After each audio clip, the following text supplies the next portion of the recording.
გიბრუნდებით ჩვენი არასიმბოლური ნაკრების შემდეგი ფეხბურთელით, რომელსაც მე წარვადვი. ამასობაში კი თქვენ შეგიძლიათ გამოიწეროთ და მოიწონოთ ეს YouTube გვერდი.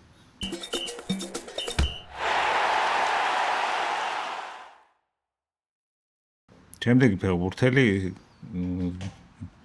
შედარებით უფრო ცნობილია, ვიდრე ეს, იმიტომ რომ ერთი ცნობილი იყო აქამდეც, მაგრამ ენერ ვალენსია ეს არის მისი ქვეყნის საუკეთესო ბომბარდირი მსოფლიო ჩემპიონატებში. 2014 3 გოლი გაიტანა ყატარში. 2 გოლი გახსნით თამაშშივე ეკვადორს წარმოადგენს, ხო? დაიბადა ეკვადორში. ეს არ არის შემთხვევა, როცა ამას სხვა ქვეყნებიც დაწიაობდნენ. ხო, არა. ეს ძალიან გვიან მოხდა ნაკრებში, ძალიან გვიან დაიწყო ფეხბურთს თამაში. სოფელში, ფერმაში იზრდებოდა ბანანი და ღორები. ეს იყო მისი ოჯახის სპეციალიზაცია. ეს ღარიბი იყო, მამამის ეხმარებოდა დღისით, მერე მიდიოდა ფეხბურთს თამაშობდა. 15 წლის იყო, როცა ფეხბურთზე შეიყვანეს ემელეკის აკადემიაში. ემელეკი მათი თბილისის დინამო არის. ეკვადორის. ამ და 15 წლამდე სოფელში თამაშობდა ფეხბურთს, ჩვეულებრივად. ხო, როგორც ხდება ხოლმე. ხო. ფეხშველა ალბათ. ფეხშველაზე მივალთ ახლა. ტიტულები ჩაწერილი. ემელეკში რო გადავიდა, იქ კარგი პირობები არ ქონდა, 5-ში ეძინაო გარეთ, ვიღაცები ამავენ არაო ეგო ტყუილია, 5-ში სოფელში ეძინაო. მოკლედ 5-ში ძილს არ უარყოფენ, მაგრამ როდის ეძინა, მაგაზე არის დაო. მერე 2014-ში რის 5-ში? 5 იმის 5-ში რა. მაგრამ 5-ს გაიგე მაცივრის 5-ში და დაიძინებ. მაცივრის.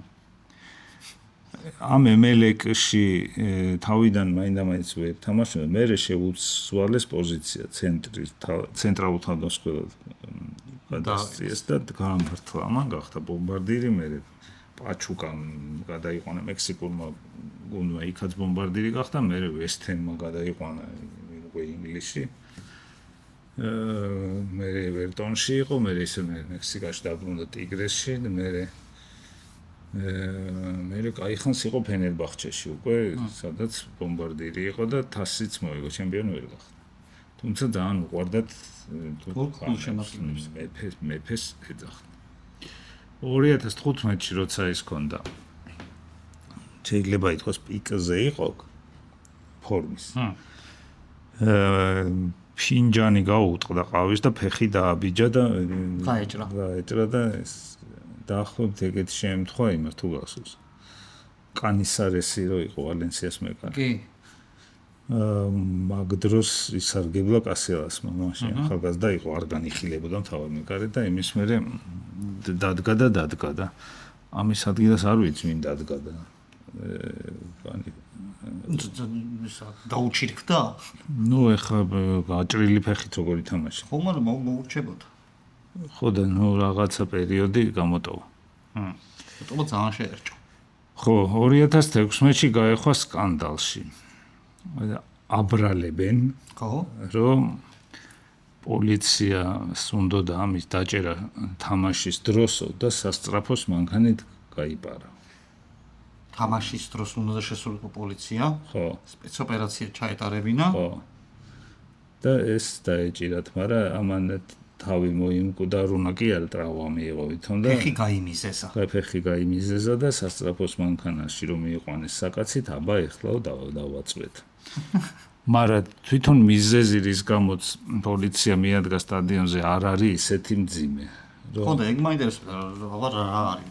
ალიმენტს ედავებოდა ცოლი 17,000 დოლარს. ეთყობა იმცალა იმდენი ჭხობა, იმდენი იწინა რომ ამოასხა პოლიციაზე თამაშზე აპირებდნენ დაჭერას. ხო, მაგრამ მე აღმოჩნდა რომ ეს ამას შვილი უყვარდა და არც ესე და მართლა ტრავმა მიიღო და ესე არ არის შემჩნეული ესეთ მსგავსოქმედებებში. ასე რომ ან ცოლმა აუგორა, ან ტრება. სიდედრმა. ვიღაცამ, ხო. სიდედრის ხელი ნულებია. ხო, თორე ეგეთ კაც ხო იცი ეტყობა. ალიმენტს რო არ იხდის ის კაცი სხვა მხრივაც შეიმჩნევა რაღაცა საზღვრები. მოედანზე რამდენად შეიმჩნევა არ ვიცი, მაგრამ ხომ მეტი შეხება რა ქონიხენ ენერ ვალენსიასთან. მე არა, მაგრამ სხვა სკანდალიც იქნებოდა მოედნის გარეთ. მაგრამ არ არის. არის პირიქით სკანდალი კი ცუდი ამბავი 2020-ში მისი და გაიტაცეს ეკვადორში და გამოსასყიდ სიტყვები.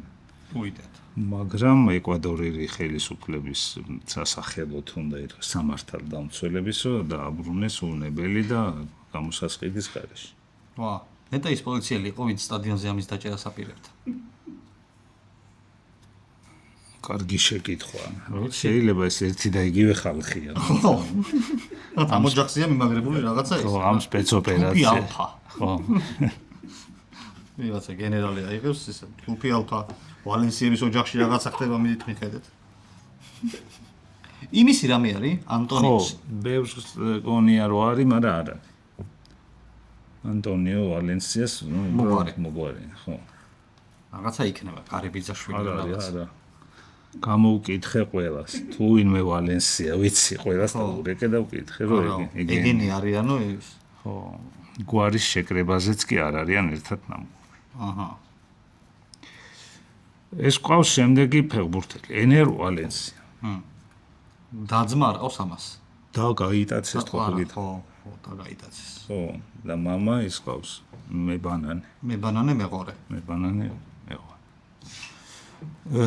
ეხლა ჩვენ ვსაუბრობთ ალბათ საუკეთესო შემტევზე ეკვადორელზე და საუკეთესო ფეხბურთელის კარგა ხანს ეგ იყო, სანამ პაჩუ არ გამოჩნდა პარის სენ-ჟერმენის ჩვენი, ხო. ამ ჩემპიონატზე ჩვენ უკვე ვნახეთ ერთი თამაში ეკვადორის. და ბევრი მომენტი ჰქონდა. ამდენი ძელი არცერთ თამაში არ ყოფილა, რაც კოტ-დივუარი იმაში იყო. კოტ-დივუარი ეკვადორში, ხო. მაგრამ წააგეს პირველი თამაში. ერთი თამაში, ხო. ხო. რაღაც პერიოდში ეს ითვლებოდა აი დაახლოებით როგორც ჟუია ლიბერიასთვის და დროგბა კოტ-დივუარისთვის ეგეთ სიმბოლო იყო ეს სიქა. ეს რაღაცა კოტ-დივუარს ვერ იხსენებ. ხო. რაღაცნაირი აი ფრანგულია და თან არა კოტ-დ. აღარ არის. აივორი კოსტით რო ჩაანაცვლო. აივორი კოსტი, კი ბატონო. სანამ კოტ-დივუარს აივორი კოსტით ანაცვლებს. არ დაგვაუწყდეს გამოვიწეროთ, დავალაიქოთ კომენტარი. გულები, სიხარულები, ყველაფერი. დიახ. ეს არის ამ კაცზე რაც უნდა ვიცოთ. ამას უჩემოდა წყავს ბევრი გულშემატკივარი. ხო. განსაკუთრებით იქით ნახევარსფეროში და განსაკუთრებით ქვედა ნახევარსფეროში. მაგრამ მარცხნივ და ქვემოთ. ხო. მაგრამ აქეთაც ვიცნობთ ხალხი. კი. რა დამსახურებებით შეარჩიეს ბიჭი? ესე რენდომ თუ რაღაცა გექნება შენ ამაში. ერთი მინდოდა ისეთი, რომ ყველა შემხვდა ისეთი, რომელსაც ბავშვობიდანვე ლუპის ქვეშ არის და ხო. რვა ნაკრები ეპატიჟება და ეს არის თავისთვის. ბანანისკიდან ჩამოიყვანეს და ხო, კი, კარგია დასაფასებელია. დავაფასოთ ენერი. ხო, ამ ჩემპიონატზე არის, მე თუ გინდა მაგას ალგე გავიაროთ. ნაკრებში გვიან გამოჩენილი ხალხი 28 წლის რო გამოიძახეს თურქეთის ნაკრებში რამდენიმე და სხვაგანაც. ესეც გვიან ის გაფეხბურთელებული ადამიანი. კაი. ამით მე ამოვწურე ფეხბურთელები და შემდეგზე მწვრთნელს შემოგთავაზ. კარგი ბიჭი ხარ. მანამდე კი შეგიძლიათ გვიყუროთ, მოიწონოთ და გამოიწეროთ. აბა მომავალ შეხვედრას.